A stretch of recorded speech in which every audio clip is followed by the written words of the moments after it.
guys, malungkot na balita. Parang patay na yung aso kong inalagaan kasi binason nga siya guys. Itong madaling araw hanggang ngayon kakainto lang guys ng ano niya, ng pag-iyak niya. Hindi ko man siya makuha guys kasi nandun sa loob ng bahay ngayon. Kung magawa guys, siguro talagang tinigil na nila.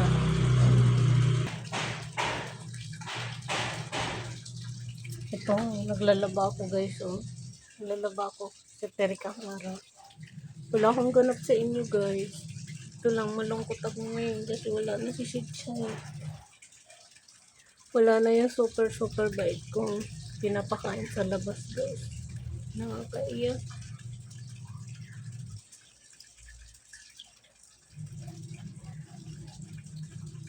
Nakakabisit na kapag mura ka talaga ginawa nila kay Shichay. O mang ginagawa sa kanilang masama si Shichay, dapat ganyan pang ginawa nila. Nadudurog ang puso ko guys.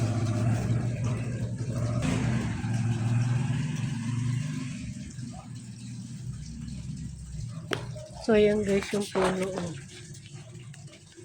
Yun, oh. Kunti na lang yung dahon. Diba? Kunti na lang. Ubus na.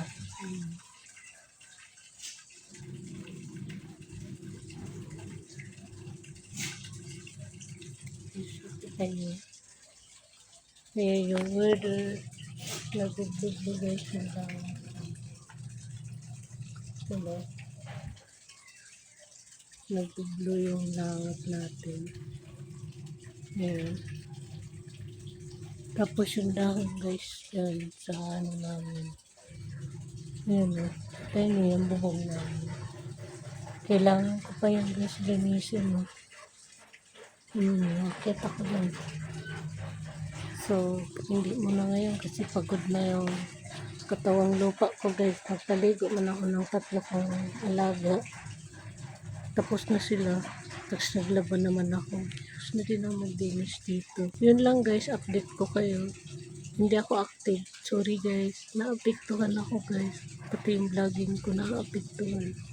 So wait lang guys ha. Patayin ko yung tubig. So guys, kung nasa labas lang si Shichay, magaling na yun. Inom ko yun ng 2 itlog. Pinakain ko ng asukal. Pinainom ko ng may tubig na asukal. Ganun ang ginawa ko kay Shichay guys. Pumasok siya doon sa bahay na yun. Hanggang ngayon, nanghina si Shichay.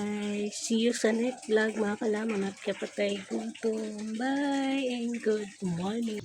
Nga guys, yung bahay na tinutuluyan ni Shichay. Nga nagkungari, ginagamot nila si Shichay kung kailan naghihingalo na yung alaga ko guys. Kaya nag-iiyak. Ngayon lang sila bumaba. So yun lang guys. Thank you so much for watching. See you sa next vlog mga kalaman at kapatay gutom. Afternoon to all of you madam people. Bye!